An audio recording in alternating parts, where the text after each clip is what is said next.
Good morning friends, সবাইকে আশা করছি তোমরা সবাই খুব ভালো আছো। আমরা কিন্তু চলে গেছিলাম একটা নেমন্তন্ন বাড়িতে। দেখতেই পাচ্ছ এখানে পুজো হচ্ছিল, এখানে একটা ঠাকুরের মূর্তি রাখা ছিল। আর এখানে আমার মেয়েকে দেখছো সাজুগুজু বসে আছে। সকালবেলা কিন্তু আমরা বেরিয়ে পড়েছিলাম একটু ঘুরোর জন্য। অনেকদিন পর এত ভোরবেলা বেরিয়েছি, তো আমার মেয়ে কিন্তু খুব এক্সাইটেড, দেখতেই পাচ্ছ। আমরাও খুব খুশি লাগছিল। ভোরবেলা স্নান টান করে একদম ফ্রেশ হয়ে বেরিয়েছি। আর এদিকে দেখতে পাচ্ছ হাজব্যান্ড কিন্তু বাইক চালাচ্ছিল। আর ভোরবেলা ওয়েদারটা একটা আলাদাই মজা। তো চলো দেখা হচ্ছে কোথায় যাচ্ছি। এই যে দেখতেই পাচ্ছ পৌঁছে গেছি আন্টিরা বাড়িতে। কাকিমা কিন্তু খুবই ভালো, প্রতি বছরই আমাদেরকে ইনভাইট করে। যেহেতু রামনবমী ছিল কালকে, এই কাকুর বাড়িতে কিন্তু পুজোটা হয়। আর প্রতিটা 9টা বাচ্চাকে, 9টা বাচ্চাই নয়, ইভন আরও অনেক বাচ্চাই আসছিল, যাদেরকে যত্ন সহকারে কাকিমা কাকু কিন্তু পুজো করে। আর কিন্তু অনেক গিফটসও বাচ্চাদের জন্য রাখা থাকে। আর আমার মেয়ে কিন্তু প্রতি বছরই এখানে যায় আর খুবই খুশি হয়, যেহেতু বাচ্চাদের গিফট পেলে বুঝতেই পারছো অনেক খুশি হয়। আর এখানে যে আলতার নিয়মটা খুবই ভালো লাগে আমার, দেখলে খুব সুন্দর করে পায়ে আলতা পরিয়ে দিচ্ছিলো। এবার চলে গেছিলো উপর ঘরে যেখানে পুজো হচ্ছিল। আর এখানে আমি দেখো পৌঁছে গেছি, তোমাদের সাথে শেয়ার করছি। এখানেই কিন্তু পুজোটা হচ্ছে। আর এখানে সবাইকে দেখো বাচ্চাদেরকে পরপর করে কিন্তু লাইন করে বসিয়ে দিয়েছে। আর আমার মাম্মা যে ড্রেসটা পরেছে আর সব বাচ্চারা যে ড্রেসটা পরেছে সব কাকুরাই কিন্তু কিনে এনেছে। আর প্রত্যেকদের দেখো হোয়াইট অ্যান্ড নিচে পাটিয়ালি প্যান্ট দেওয়া হয়েছে, গিফট দিয়েছে। ওরাই প্রতি বছর দেয়। আর এটা হলো কাকুর বড় ছেলের বউ, যে বিন্দি পরিয়ে দিচ্ছিল, যে অরেঞ্জ কালারের। সব বাচ্চাদেরকে একসাথে বসে দেখে খুবই ভালো লাগছিল। আর এই রিচুয়ালসটা আমার খুবই ভালো লাগে। আর আমার মেয়ে তো খুব হ্যাপি, যেহেতু এখন এক এক করে গিফট পাবে। রামনবমী পুজোটা প্রতি বছরই কাকুরা করে আর এত সুন্দরভাবে করে, খুবই ভালো লাগে। এই যে দেখতেই পাচ্ছ হেয়ারব্যান্ড পরে নিয়েছে মেয়ে, এক এক করে গিফট দেওয়া হচ্ছে বাচ্চাদের সবাইকে। ওদের খুশি থাকা মানেই তো সব কিছু, কারণ বুঝতেই পারছো বাচ্চারাই মানে ভগবান। এই কারণেই কিন্তু এই পুজোটা করা হয়। আর প্রতিটা বাচ্চাকেই কিন্তু এক এক করে গিফট দিয়ে দিচ্ছিল। ব্রেসলেট, মাথায় হেয়ারব্যান্ড পরেছে।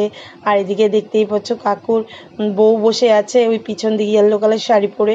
আর এনাদের বাড়িতে আমরা আজকে গেছিলাম, খুবই ভালো, ওরা খুবই যত্ন সহকারে কিন্তু বাচ্চাদেরকে এখানে বসিয়ে খাওয়াচ্ছিল। এই যে দেখতে পাচ্ছেন নানা রকম খাবার আইটেমসগুলো করেছে, যেগুলো বাচ্চাদেরকে প্রথমে আগে খেতে হবে।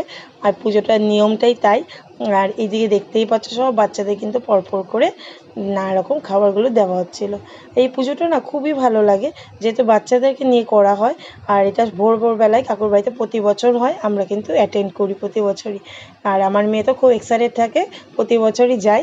আর এখানে প্রতিটা বাচ্চা কিন্তু লাইন দিয়ে বসে পড়েছিল, দেখতেই পাচ্ছিল। আর এখানে কিন্তু মাম্মাও খেয়ে নিচ্ছিল, কারণ নানা রকমের খাবার আয়োজন করেছে। সব বাচ্চারা একসাথে বসে এই আয়োজনটা, পুজোটা অ্যাটেন্ড করছিল, খুবই ভালো লাগছিল। আমি তো ভিডিও করছিলাম তোমাদের জন্য।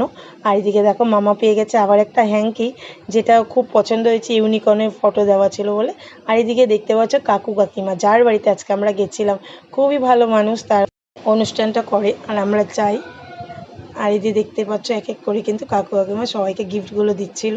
আমার মাম্মাও খুব খুশি ছিল গিফটগুলো পেয়ে। আর দেখেই যাচ্ছে উঁকি মেরে, দেখতে পাচ্ছ স্মাইলটা কতটা বেড়ে গেছে। আর এদিকে দেখছো এক এক করে বাচ্চাকে কিন্তু, প্রতিটা বাচ্চাকেই কিন্তু গিফট দিচ্ছে। আর আমার মাম্মা কিন্তু শুধু প্লাস্টিকের ভিতরে হুকি মারছে, কখন গিফটটা খুলবে। বুঝতেই পারছেন বন্ধুরা, যে গিফট পেলে কার না ভালো লাগে। আর এই যে একটা সবচেয়ে পুচকু বাচ্চা ছিল, তাকেও কিন্তু গিফট দিয়ে আর পরপর করে কিন্তু সবাইকে প্রণাম করছিলাম, মাম্মা আশীর্বাদ করছিল। ইভেন প্রতিটা বাচ্চাই সবাইকে আশীর্বাদ করছিল, কারণ বাচ্চা মানেই তো ভগবান। আর এদিকে দেখতে পাচ্ছ সবাই খুব এক্সাইটেড এক এক করে গিফট পাচ্ছে বলে। আর এদিকে আমার মাম্মা কিন্তু খুবই হ্যাপি। আর এইদিকে কিন্তু সবাই মিলে কিন্তু বাচ্চাদেরকে প্রণাম করে নিচ্ছিল, আর সবার মন মতন করে সবাই খুশির মতো সবাইকে গিফট দিচ্ছিলো বাচ্চাদেরকে। আর মাম্মাকে দেখতে পাচ্ছ মাথায় কিন্তু 2টো হেয়ারব্যান্ড হয়ে গেছে, আর অনেক অনেক গিফট কালেকশন হচ্ছিলো। মাম্মার মনে খুব খুশি। তো চলো ভাই ফ্রেন্ডস, লাস্টের দিকে চলে আসছে ভিডিওর। তো কেমন লাগলো আজকে ভিডিওটা অবশ্যই কিন্তু জানিও। আমাদের তো খুবই ভালো লাগলো এই পুজোটা অ্যাটেন্ড করে। আর কারা কারা এরকম রামনবমী পুজো অ্যাটেন্ড করতে যাও কারোর বাড়িতে বাচ্চাদেরকে নিয়ে, অবশ্যই কিন্তু কমেন্টসে জানিও। তো সবাই বলো জয় রামনবমী ঠাকুর, সবাই ভালো থেকো।